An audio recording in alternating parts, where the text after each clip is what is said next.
এক রাজ্যে ছিল ছোট্ট রাজকুমার ডালিম কুমার। তার নাম রাখা হয়েছিল ডালিম গাছের কারণেই।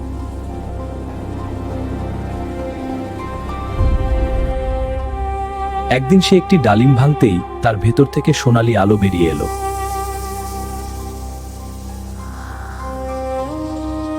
রাজার দ্বিতীয় রানী ছিলেন রাক্ষসী।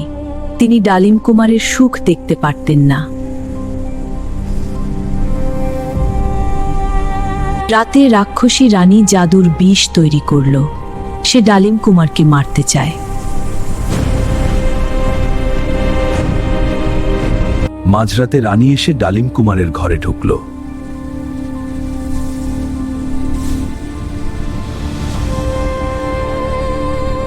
ডালিম কুমার জেগে উঠল। সে ডালিমের আলোতে রাক্ষসীকে দূরে সরিয়ে দিল।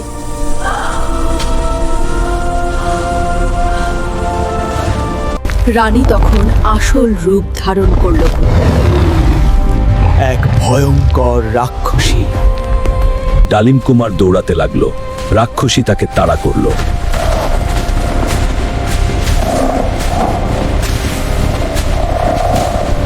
বাগানে এসে ডালিম কুমার থামল।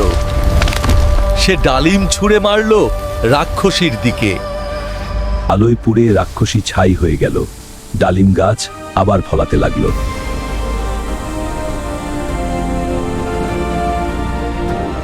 রাক্ষসী মারা গেলে ডালিম গাছ আবার ফুলে ফলে ভরে গেল। ডালিম কুমার বুঝল, এই গাছই তার প্রকৃত মায়ের ভালোবাসা। ডালিম কুমার প্রাসাদের ভেতরে গেল। সেখানে তার আসল মাকে খুঁজে বের করতে হবে।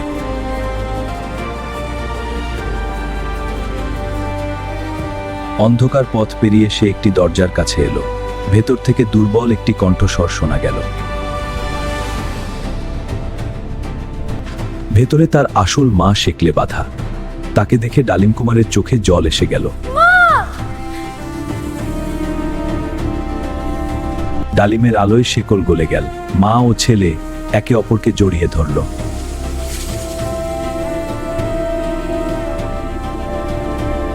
অনেক দিন পর মা ছেলের দেখা হলো। প্রাসাদে ফিরল আনন্দ।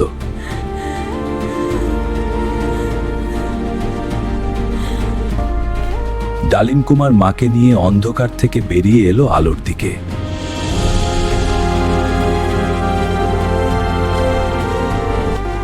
আলোয় ভরে গেল প্রাসাদ। মা ছেলে ফিরে পেল তাদের অধিকার।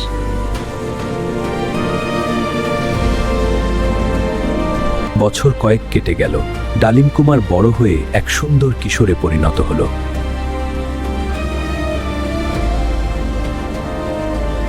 একদিন এক ঋষি এসে ডালিম কুমারকে আশীর্বাদ করলেন। The pomegranate's magic is now part of you. You will protect this kingdom. 16 বছর বয়সে ডালিম কুমার প্রস্তুত হলো রাজা হওয়ার জন্য।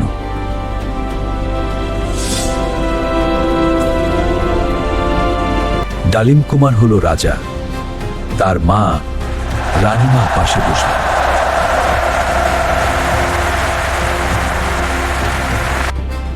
All farmers will get free seeds and water from the palace. প্রথম কাজেই রাজা প্রজাদের জন্য নতুন নিয়ম করলেন। সবাই তাকে ভালোবাসতে লাগলো। Thank you. আজও ডালিম কুমার প্রতিদিন সকালে সেই ডালিম গাছের নিচে দাঁড়ায়, কারণ সেখানেই ছিল তার শক্তির উৎস। তিনি প্রজাদের খুব ভালোবাসতেন, আর তারাও তাকে দেবতার মতো মানত। ধন্যবাদ মহারাজ। আশীর্বাদ সোনা। প্রতি রাতে সে ডালিম গাছের নিচে প্রার্থনা করে, মায়ের আশীর্বাদ চায়।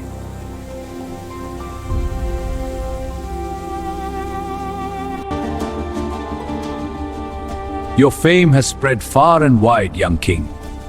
দূর দেশের রাজারাও ডালিম কুমারের গল্প শুনে তাকে দেখতে আসত। তিনি নিজে শিশুদের পড়াতেন, কারণ তিনি চাইতেন সবাই যেন শিক্ষিত হয়। প্রতি বছর ডালিম উৎসব হতো রাজ্যে। রাজা নিজে নাচতেন আর ডালিম বিতরণ করতেন।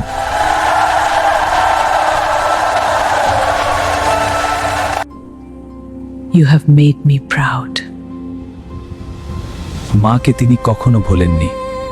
প্রতিদিন তার আশীর্বাদ নিতেন। সেই ডালিম গাছের চারপাশে তিনি একটি মন্দির তৈরি করলেন।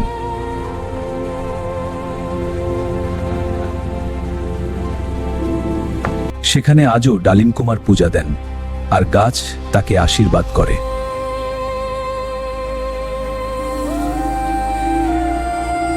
প্রতিদিন ভোরে ঘুম থেকে উঠে প্রথমে ডালিম দেখে দিন শুরু করতেন তিনি।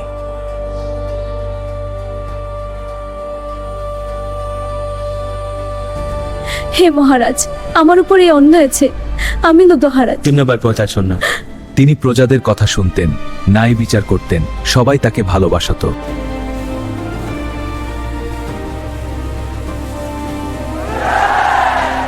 তিনি নিজে মাঠে গিয়ে ফসল দেখতেন, প্রজাদের খোঁজ নিতেন।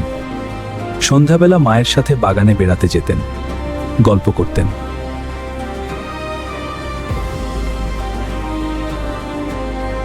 Don't worry, you will fly again. ছোট্ট একটি পাখি জখম দেখে তিনি তাকে বাঁচালেন। সব প্রাণের প্রতি তার দয়া ছিল। পাখি সুস্থ হয়ে উড়ে গেল। ডালিম কুমার খুশি হয়ে গাছের দিকে তাকালেন।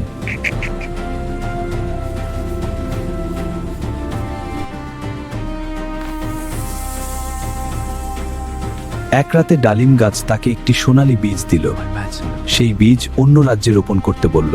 পরের দিন সকালে তিনি সোনালী বীজ নিয়ে পাড়ি দিলেন অন্য এক রাজ্যে।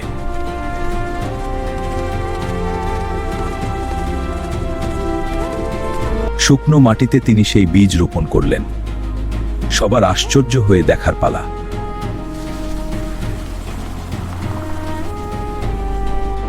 মাত্র কয়েক মুহূর্তেই গাছ বেড়ে উঠল, চারপাশ সবুজ হয়ে গেল।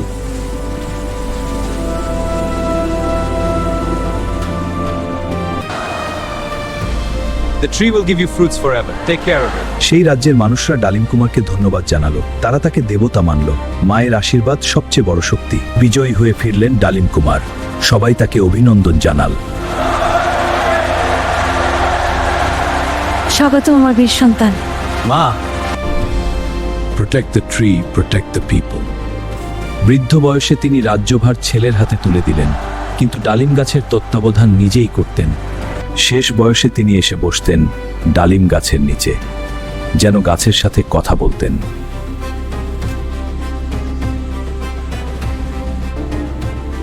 তখন তারা জানে না ডালিম কুমার গাছের সাথে মিশে গেছেন। তিনি হয়ে গেছেন অমর। আজও সেই ডালিম গাছে ফল ধরে। বহু দূর দূরান্ত থেকে মানুষ আসে গাছ দেখতে। শোনো বাচ্চারা, এই গাছের গল্প শুরু হয় দলিম কুমারের কাহিনী দিয়ে। বলে গল্প আছে যে শিশুটি ডালিম গাছের নিচে দাঁড়ায়, তার ইচ্ছা পূরণ হয়।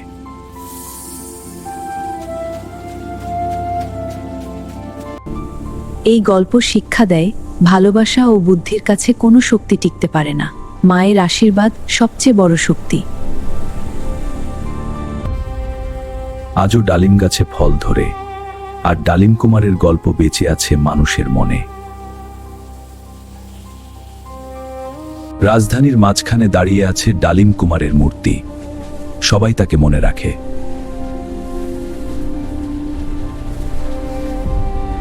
এখনো ঠাকুমারা নাতি নাতনিদের এই গল্প শোনান, আর শিশুরা অবাক হয়ে শোনে।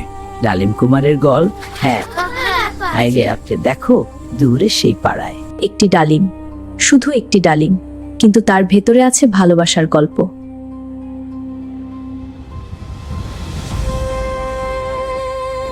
ডালিম কুমারের ডালিম গাছ এখন অনেক রাজ্যে আছে। তার জাদু এখনো কাজ করে।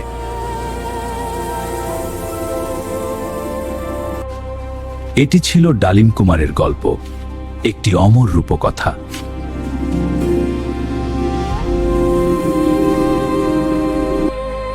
এই গল্প উৎসর্গ করা হলো সব মা ও সন্তানের প্রতি।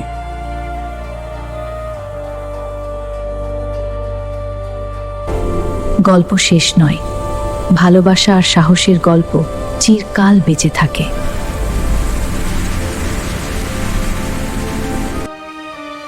সমাপ্ত। সবাই ভালো থাকবেন, আর আমাদের রূপকথার গল্প আবার দেখা হবে।